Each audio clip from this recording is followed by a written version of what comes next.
Mabilis na nag-viral sa social media ang video ng controversial actresses na sina Julia Barreto at Bea Alonzo sa party for the tribute for Mr. Johnny Manahan na ginanap nitong gabi ng March 16, kung saan dumalo ang mga artistang produkto ni Mr. M at ng Star Magic, ang talent arm ng ABS-CBN Network.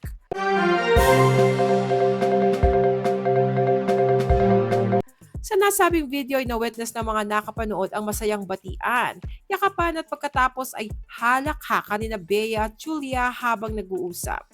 Dahil sa laki ng tawa ni Bea ay curious tuloy ang netizens kung ano nga ba ang topic ng pag-uusap nilang dalawa ni Julia. Big deal ang tagpong ito sa fans ng dalawang aktres. Matatanda ang nasangkot sila sa isang malaking kontrobersya noon kung saan nagmistula itong national issue dahil halos buong Pilipinas ay apektado.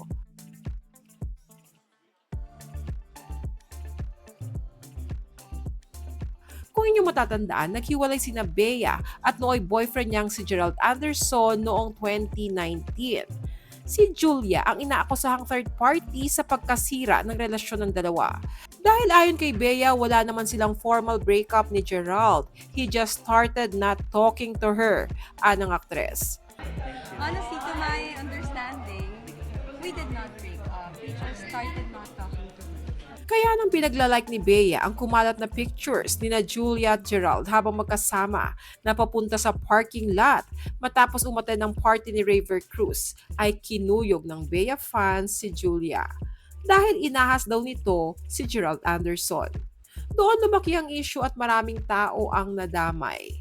Ngayong happy na sila pareho sa kanilang love life, ay tila nakamove on na rin sila sa kontrobersyang kinasangkutan nila at all is well between them. Kaya nakakatawa at nayayakap na nila ang isa't isa. No hard feelings ika nga since okay na rin si Bea ngayon na bagaman na-cancel ang wedding nila ni Dominic Roque, ay malakas naman ang bulong-bulungan sa showbiz na nagkaayos na sila at palihim na nagkikita.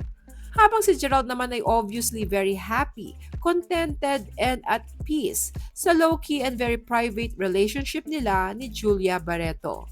Ayon nga sa netizens nang mapanood ang yakapan video ni na Bea at Julia, the world is healing. Samantala, may mga napansin naman ng netizens sa video ng dalawang aktres. Bakit daw ganoon ang reaksyon ni Darren Espanto nang iabot niya ang glass kay Julia? At ano naman kaya ang pinag-usapan ng dalawa at napahagalpak ng tawa si Bea? Nakakatuwa raw si Julia dahil mukhang siya mismo ang lumapit at nag-approach kay Bea. Kayo, ano pong masasabi nyo sa pagkakaayos finally ni na Julia at Bea? Share your thoughts below.